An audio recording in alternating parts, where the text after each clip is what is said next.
Hello friends, இந்த வீடியோவில் நம்ம என்ன பார்க்க போகிறோம்னா ப்ரான் 65 எப்படி செய்யுதுன்னு பார்க்க போகிறோம்.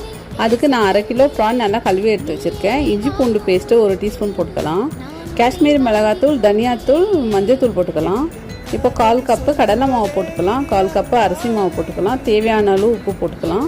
கொஞ்சமாக கொத்தமல்லி கருவேப்பிலையை பொடியாக கட் பண்ணி வச்சுருக்கேன், அதை போட்டுக்கலாம். லெமன் ஜூஸ் கொஞ்சமாக பிழிஞ்சு விட்டுக்கலாம்.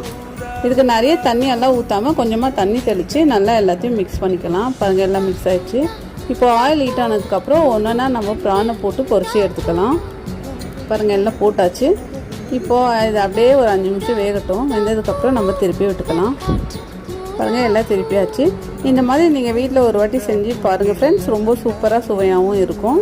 பாருங்கள், ரெடி ஆகிடுச்சு. பாருங்கள், சுவையான ப்ரான் 65 ரெடி. இந்த வீடியோ பிடிச்சிருந்தா லைக் பண்ணுங்கள், ஷேர் பண்ணுங்கள், கமெண்ட் பண்ணுங்கள். மறக்காமல் தமிழ்நாடு ஃபுட்டீஸ் சேனலை சப்ஸ்கிரைப் பண்ணுங்கள் ஃப்ரெண்ட்ஸ். தேங்க்யூ. அடுத்த வீடியோவில் பார்க்கலாம்.